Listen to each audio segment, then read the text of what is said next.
Hari amakuru iperereza ry'igisirikare rihejeje kuronka avuga yuko hashobora kuba igitero kidasanzwe ku kibuga c'indege mpuzamakungu Melchior Ndadaye i Bujumbura. Muti kuki turaje tubirabe vyose niteka n'umunezero ntangere vyo gusubira kubana namwe abanywanyi bacu mubana natwe mu makuru n'ibiganiro vya misi yose tubandanya gushikiriza kuri no mbonesha kure yacu kandi yanyu Muhuza TV. Uyu ni umwanya tugiye kubageza ko amakuru biriko biravugwa bigezwe ko muri kano kanya ngaha mu gihugu c'u Burundi, akaba ari amakuru tuza kugaruka cane ku biriko biravugwa mu gisata c'umutekano, politike ndetse n'imigenderanire n'ayandi makungu. Turaza kandi kugaruka ku biriko biravugwa ku kungene umutekano w'igisagara ca Bujumbura ugomba gukingirwa cane ikibuga c'indege mpuzamakungu Melchior Ndadaye i Bujumbura. Ndagwaye kaze rero muri ano makuru bivanye naho dukurikirana uherereye uri ngaha mu gihugu c'u Burundi mu ntara zigize ubuseruko, ubumanuko, uburaruko, uburengero, abari mu bisagara bitandukanye, abadukurikirana baherereye mu bihugu bigize akarere ka Afrika y'ubuseruko, abari ku mugabane wa Afrika ndetse n'abari mu makungu ya kure, mwese ndabaye kaze muri ano makuru. Hari bivugwa yuko hashobora kuba igitero simusiga ku kibuga c'indege mpuzamakungu Melchior Ndadaye i Bujumbura. Aya makuru akaba aje inyuma yaho ikibuga c'indege ca Kavumu muri Nord Kivu mu gihugu ca Murantunge muri Sud Kivu mu gihugu ca Republika Iharanira Rusange ya Kongo cafashwe n'abagwanyi bitwaje ibigwanisho ba M23. Ubu ngubu inzira yonyene isigaye igihugu ca Republika Iharanira Rusange ya Kongo ndetse n'ibindi bihugu vyarungitse abasuda bavyo muri Kongo bari gukoresha ni ikibuga c'indege mpuzamakungu Melchior Ndadaye i Bujumbura, aho bivugwa yuko hanyuze bamwe mu bacancuro b'abazungu baje mu gihugu ca Kongo ndetse namwe mu bikoresho vya gisirikare vy'igisoda ca Afrika y'Epfo mu gihe bagira ngo barungikwe mu gihugu ca Kongo kuja gufatanya n'igisoda c'ico gihugu kurwanya M23. Bamwe bati rero intambara yo mu buseruko bwa Kongo, mbega Afrika y'Epfo yo bifise umugambi wo gukoresha ikibuga c'indege ca Bujumbura mu kurungika ibigwanisho n'ingabo nshasha mu gihugu ca Republika Iharanira Rusange ya Kongo. Iyi nimwe mu mpamvu benshi babona ko igisoda coba kiriko kirirahurirako amakara, mu gihe bamwe bavuga yuko ibi bishobora gutera umwiryane hagati y'abahanganye muri izi ngwano, bigatuma ikibuga c'indege ca Bujumbura kiraswa ko nkuko vyari vyigeze kubaho mu mwaka w'igihumbi kimwe amajana icenda mirongo itandatu n'umunani, ubwo Jean Shikoram yari kagwana intambara idasanzwe mu gihugu ca Republika Iharanira Rusange ya Kongo kugira ngo atsindwe, bigasaba yuko Perezida Mobutu yifashisha ikibuga c'indege ca Bujumbura mu kugira ngo arase abari bafashe igisagara ca Bukavu. Abo nta bandi barabasuda b'igisirikare ca Jean Shikoram. Indege zishika zibiri rero z'igisirikare ca Afrika y'Epfo zarezigwe ku kibuga c'indege ca Bujumbura mu gisagara c'ubudandaji, zarimwo abasirikare bagiye guha inguvu ibirindiro vy'ingabo za SADC mu buseruko bwa Kongo. Ni mu gihe ikibuga ca Goma bahora bacako kitagikoreshwa inyuma yaho kandi umugwa mukuru wa Nord Kivu ufatiwe n'abaroberi ba M23. Abasirikare b'igihugu ca Afrika y'Epfo barishwe cyane mu ntambara za M23. Abashika 13 barishwe mu ntambara zawuje igisirikare ca Kongo n'abagifasha M23 Goma, igisagara gikuru cyo mu buseruko bw'ico gihugu ca Kongo, kikaba kandi n'umugwa mukuru wa Nord Kivu, cafashwe n'abagwanyi ku igenekerezo ya 27 guheze baca bashiraho intwaro yabo. Kubw'amasoko mu gipolisi gikorera ku kibuga c'indege ca Bujumbura, indege zibiri z'igisirikare ca Afrika y'Epfo zaraguye kuri ico kibuga rudende c'indege cyo mu Burundi muri iyi misi. Uti baciye berekeza ubwo nyene mu ikambi ya gisirikare ya Gakumbu. Abantu benshi bari bibaje ko ari indege zitwara imizigo, ariko zari zuzuye abasirikare nk'uko amasoko yacu abivuga. Ikambi ya Gakumbu iri nko mu bigo vy'ikibuga c'indege ca Bujumbura. Ibarabara ricako indege rirabandanya gushika muri iyo kambi y'igisirikare. Uti nivyo ko izo ndege zari zizanye abasirikare bo muri Afrika y'Epfo. Twamenye ko bazoca bafata ibarabara Gatumba Uvira kugira ngo bashike muri Sud Kivu mu ntumbero yo guha inguvu ibirindiro vy'abasirikare ba SADC, niko imwe mu ntwazangabo yo mu gisirikare cy'u Burundi avuga. Ariko abakozi b'u Burundi bakorera ku rubibe Gatumba Kimvimvira hagati y'intara za Bujumbura na Sud Kivu batangaje ikinyamakuru bati nta musirikare n'umwe muri Afrika y'Epfo turabona aca kuri uru rubibe nk'uko bobo babitangaza. Amakuru ni menshi cyane. Uyu yabananje agira ati nta muntu numwe azi iyo abasirikare bariko barerekeza, nta n'uzi inzira bajanye, niko bishimangirwa n'undi musirikare wo ku rwego rw'intwazangabo akorera mu ikambi ya Gakumbu. Iyo ntwazangabo bikemeza kandi ko ariko yabonye abasirikare bo muri Afrika y'Epfo bashitse i Gakumbu. uti uko biri kose amakuru ajanye n'igikorwa cabo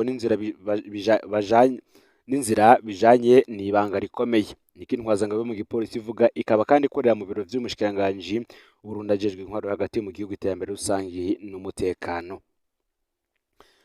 Abatavuga rumwe n'ubutegetsi rero bararembeje leta nk'uko bivugwa. Mu gihugu ca Afrika y'Epfo mw'isasa ryabaye ku munsi wa mbere w'indwi mu nama nshingamateka ya Afrika y'Epfo, Julius Malema yatanguje umugambwe EFF, Economic Freedom Fighters, canke abagwanira ubwigenge mu vy'ubutunzi, bwababajwe n'irungikwa ry'abasirikare ba Afrika y'Epfo bitizwe ko neza mu gihugu ca Repubulika Iharanira Intwaro Rusangi ya Kongo. Utitwe twabwiye ko ari ugufasha gutsimbataza amahoro, ariko kuri nuko abasirikare bacu batariyo kubumbatira amahoro. Uti bari mu ntambara nyezina bagwanya abarobere ba M23 bafise ibigwanisho bikomeye cyane n'ubuhinga buri hejuru, niko vyemirijwe na Julius Malema, uyagirije kandi umukuru w'igihugu cy'u Rwanda gushigikira M23.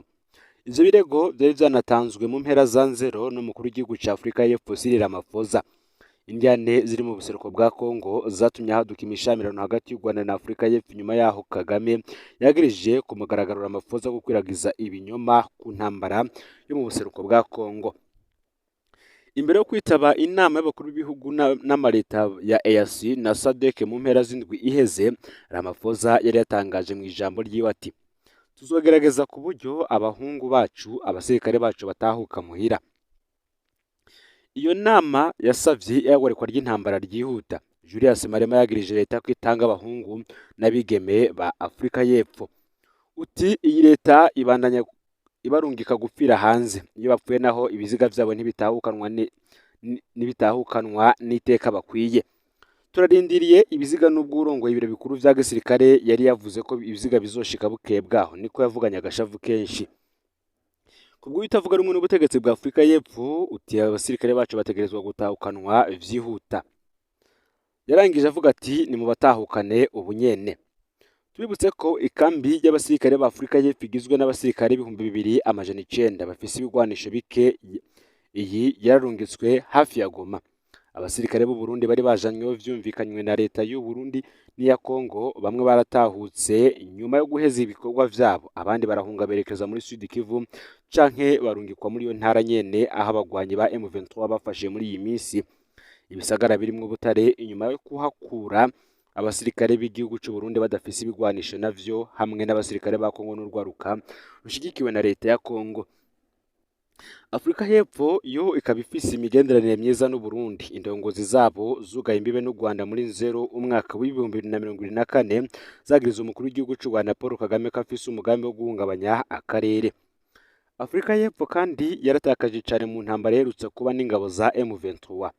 Nibura abasirikare bayo 13 barapfuye mu gihe c'intambara hagati ya FARDC n'abafasha babo hamwe n'abagwanyi ba M23 bakikuje Goma, gisagara gikuru kiri mu buseruko bw'igihugu kinini cya Afrika yo hagati, kandi kikaba ari no mugwa mukuru wa Kivu mu buraruko.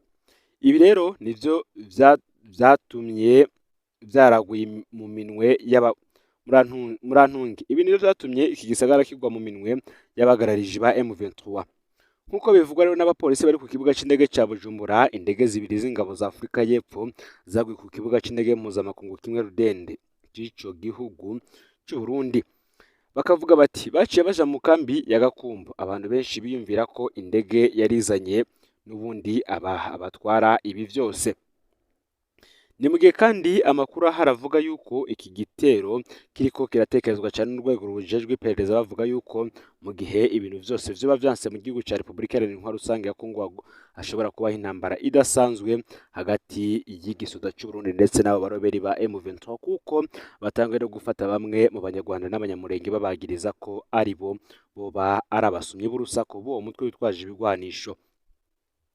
Mu ntara ya Kirundo turabibutsa amajambo Perezida Evariste Ndayishimiye yatangaje ubwo yagiraga ati ntituzokwemera gupfa nk'abanyakongo bakererwa nk'impene, u Rwanda narugabishije.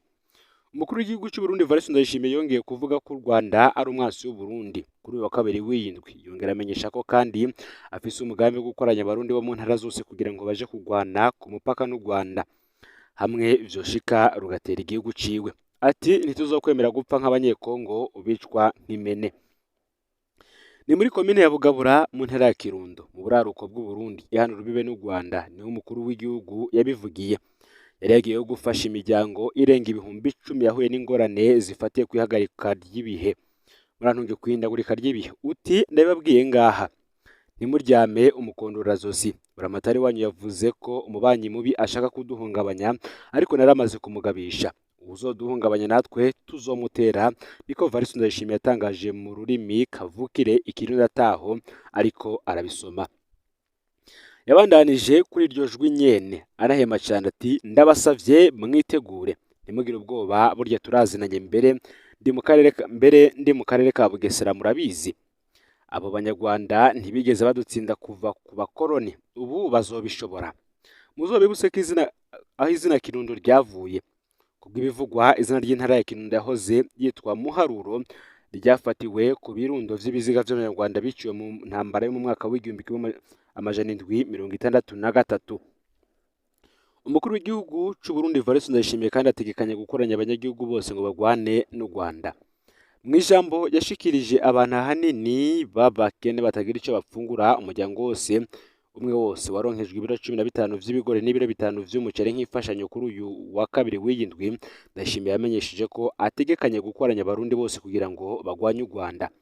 Uti ntimuzoba muri mwenyene mwese, mbere n'umunyagihugu wo muri komine Nyanzarake ku mupaka wa Kigoma mu buraruko bushira uburengero bwa Tanzania azoba ari hano, niko yavuze.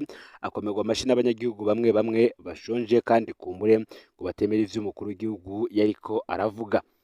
Ayasuzira amajambo akomeye ati twebwe Barundi ntituzokwemera gupfa nk'abanyekongo. Oya, ntituzokwemera gupfa nk'abanyekongo bakererwa nk'imene, kandi hariho abantu bakomeye muri ico gihugu.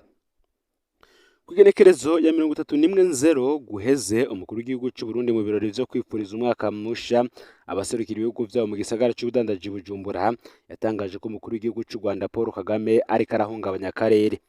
Evariste Ndayishimiye yagize ati nimba u Rwanda ruzobandanya kwigarurira intara y'ikindi gihugu, ndazi ko mbere ruzoshika no mu Burundi kuko ruriko rurafasha urwaruka rw'impunzi. Barabaha ibigwanisho ngo ubu urwo rwaruka ruriko rubajana mu ntambara ya Kongo. Bagomba kuza mu Burundi, ntituzokwemera intambara izoca ibi y'akarere kose, niko yashimangiye. Iminsi ibiri kandi imbere yaho, umukuru w'igihugu c'u Rwanda Paul Kagame nawe yari yaneguye Burundi mu nama y'abakuru b'ibihugu vy'umuryango wa Afurika y'ubuseruko EAC, aho umukuru w'igihugu ca Congo Felix Antoine Tshisekedi atarimwe nawe Evariste Ndayishimiye yayibayemwo bigoranye kubera ingorane za internet. Kagame yavuze ati mbere sintawe ukuntu Tshisekedi yiyumvira ko azotorera umuti ibibazo vy'agateka k'abantu abicishije mu ntambara, kubica, kuzana ingabo zitegure gufasha cane Burundi. Sinebaza ko ivyo vyagenze neza mu ndwi ziheze kuva babikora. Aha mu gihe nawe yariko arasangira n'abaserukira ibihugu vyabo i Kigali ku igenekerezo 16 guheze, Perezida Kagame yari yagirije Burundi ko bushigikiye abahutu bakoze ihonyabwoko b'aba FDLR. Uti mwoshobora kunsigurira impamvu aba FDLR bari muri Kongo kandi bariko barafashwa na leta ya Kongo yanajanye Burundi muri iyo ntumbero nyene, bitwaje ko bariko bagwana na M23 y'abatutsi ifitaniye ubucuti na Kagame. Abantu badafise uburenganzira bwo kubaho nukubikurako. Ivyo murabireka hanyuma mukaza kwidoga ngo igisirikare cy'u Rwanda kiri muri Kongo. Mwiyumvira ko muba muri ko muvuga iki? Niko Kagame yabwiye abaserukira ibihugu vyabo. Ivyo bihugu bivukanye vyo mu karere k'ibiyaga binini vyo muri Afurika bikaba biri no mu bigize umuryango w'ubutunzi wo muri Afurika y'ubuseruko birongowe n'abahoze ari abaroberi barabana y'ingwe. U Rwanda rurongowe n'abahoze ari abagwanyi muri FPR bahagaritse ihonyabwoko ryakorewe abatutsi mu mwaka w'1994 mu gihe umuganga uri ku butegetsi mu Burundi CNDD-FDD nawo wahoze ari umugwi w'abagwanyi wagiye ku butegetsi mu mwaka w'2005 bivuye ku masezerano y'amahoro ya Arusha mu mwaka w'2000. Mu mwaka w'2024 abategetsi b'u Burundi barugaye imbibe n'u Rwanda bagwagiriza ko ariko ruhaye indara abagwanyi bagomba guhungabanya ubutaka bw'u Burundi. U Rwanda kandi narwo ntirurengeshanya kwagiriza u Burundi ko bukorana na FDLR kubaha indaro no kubabungabunga. Uheruka indongozi z'u Rwanda zarashitse kure zinemeza ko zifise urutonde rurerure rw'intwazangabo z'u Burundi zagize uruhara mu ihonyabwoko ryakorewe abatutsi mu mwaka w'1994 mu Rwanda. Urundi kandi bwararungitse ingabo gufasha FARDC n'abafasha bazo mu ntambara yo kurwanya umuhari M23 umuri witwaje ibigwanisho wikeka ko ufashwa n'u Rwanda ivyo leta y'u Rwanda yo yama yiyamiriza. N'ubwa mbere rero umukuru w'igihugu cy'u Burundi avuga ko hariho guhangana n'u Rwanda naho ubutegetsi bw'u Burundi bwarungitse kuva mu mwaka weza abasirikare benshi n'abagwanyi b'umuhari w'urwaruka rwa SNDF Imbonerakure ku rwego rw'igihugu kibanyi cabwo co mu buraruko. Ngaho rero amakuru yaragezwe ko muri kano kanya ufyonde subscribe canke sabone niba utari wafyonda ko kugira ngo tujuje kanona dushikiriza usangiza no makuru bagenza aho bari bose kugira ngo nabo baje baraba mu bambere bashikirwa n'abiriko biravugwa bigezwe ko ngaha mu gihugu cy'u Burundi yo mu gisata ca politike agateka kazi na muntu imigenderanire n'andi makungu ndetse n'ibindi vyinshi biba biriko biravugwa. Ni vyinshi turiko turatohoza cyane cyane ku birabana n'ibiri kubera ku mipaka itandukanye y'abanyekongo bashaka kwinjira mu gihugu cy'u Burundi ndetse n'ingene bamwe bariko barabasaka bakabasangana bimwe mu bigwanisho. Numuzo TV rero Imana bayezegereye mu bikorwa byanyu vya misi yose muriko murakora.